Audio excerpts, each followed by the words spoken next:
గురైన ఎంఆర్ఓ రమాదేవి ప్రభుత్వ స్థలాన్ని కంచె ఏర్పాటు చేసిన దృశ్యం. ఈ రోజు వెలిసిన భవనం జిల్లా కలెక్టర్ గారు వెంటనే స్పందించి కబ్జాలకు గురైన స్థలాన్ని స్వాధీనం చేసుకోవాలని మండల ప్రజలు కోరుతున్నారు.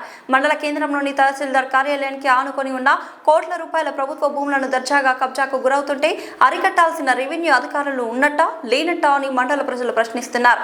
తహసీల్దార్ కార్యాలయం, ఎంపీడీఓ కార్యాలయం వెనకాల ఉన్న ప్రభుత్వ ఎకరాల కొద్ది భూములను కబ్జా చేసి భవన నిర్మాణాలను చేపడుతుంటే రెవెన్యూ అధికారులు చూసి చూడనట్లు వ్యవహరిస్తుండడం వెనుక ఆంతర్యం ఏమిటి అని మండల ప్రజలు ప్రశ్నిస్తున్నారు. తహసీల్దార్ కార్యాలయం ఎదుట కస్తూరిబా గాంధీ విద్యాలయానికి కేటాయించిన స్థలాన్ని 2 ఏళ్ల క్రితం ఒక వ్యక్తి కబ్జా చేయగా అప్పటి తహసీల్దార్ రమాదేవి జిల్లా ఉన్నతాధికారుల ఆదేశాల మేరకు సర్వే చేపించి స్థలం చుట్టూ కంచె ఏర్పాటు చేయించారు.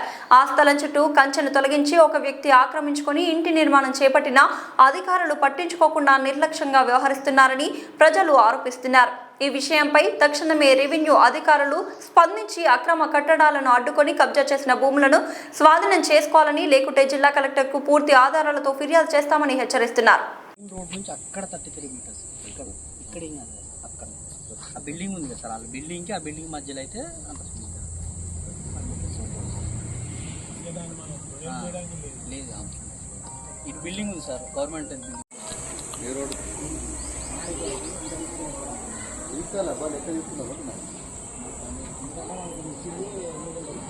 గవర్నమెంట్ దీన్ని ఎవరికి వాడుకోవాలి? గవర్నమెంట్ ఇప్పుడు కానీ వాడుకోవాలి, ఆ తర్వాతనే పబ్లిక్ చేయాలి. గవర్నమెంట్ అవసరం తీసుకుంటారు, అందుకని గవర్నమెంట్ భూమిని మీరు లాగండి, నేను కరెక్ట్ గా ఉన్నా. మీరే లాగాలి ఆ మార్కింగ్ వేసుకోండి అక్కడ.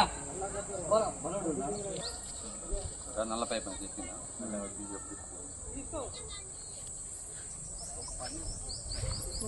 అక్కడ ఒకటి ఓ బాబు